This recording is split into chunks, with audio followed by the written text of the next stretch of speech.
വീര്യം കുറഞ്ഞ മദ്യത്തിന് നികുതി ഇളവ് ഏർപ്പെടുത്തിയ വിവാദത്തിൽ മുഖ്യമന്ത്രി വി ഡി സതീശനെ രൂക്ഷമായി വിമർശിച്ച സിപിഐഎം ഇരട്ടത്താപ്പാണ് മുഖ്യമന്ത്രിയുടെ മുഖമുദ്രയെന്നും പ്രാദേശിക ഉൽപാദനത്തിലൂടെ വീര്യം കുറഞ്ഞ മദ്യം ഉൽപ്പാദിപ്പിക്കാമെന്നാണ് LDF നിലപാടെന്നും സിപിഐഎം സംസ്ഥാന സെക്രട്ടറി എം വി ഗോവിന്ദൻ പറഞ്ഞു.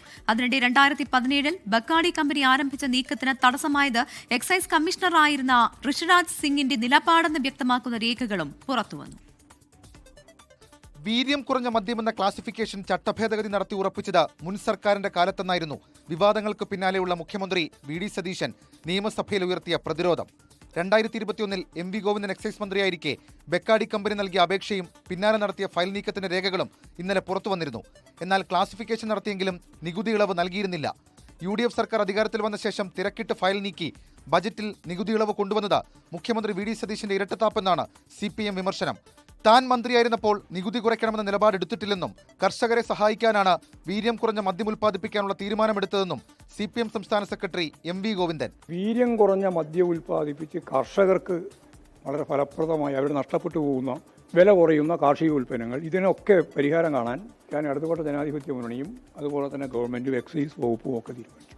വിൽക്കുമ്പോഴുണ്ടാകുന്ന നികുതി കുറവിനെ സംബന്ധിച്ച് ഒന്നും ഇടതുപക്ഷ ജനാധിപത്യ മുന്നണി ചർച്ച ചെയ്തതേയില്ല. വീര്യം കുറഞ്ഞ മദ്യത്തിനെതിരെ 2018-ൽ എക്സൈസ് കമ്മീഷണറായിരുന്ന ഋഷിരാജ് സിംഗ് നിലപാടെടുത്ത കത്ത് വിവരങ്ങളും പുറത്തുവന്നു.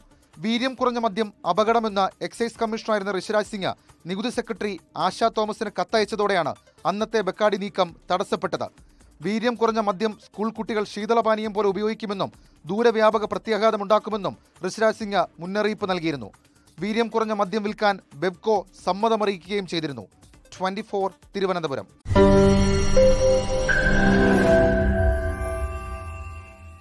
ലോകത്തെവിടെയായാലും ഏത് സമയത്തും 24 വാർത്തകളും ഓഗ്മെന്റഡ് റിയാലിറ്റി പാക്കേജുകളും എക്സ്പ്ലെയിനറുകളും വിശദമായി കാണാൻ ഞങ്ങളുടെ YouTube ചാനൽ നിങ്ങൾക്ക് സബ്സ്ക്രൈബ് ചെയ്യാം.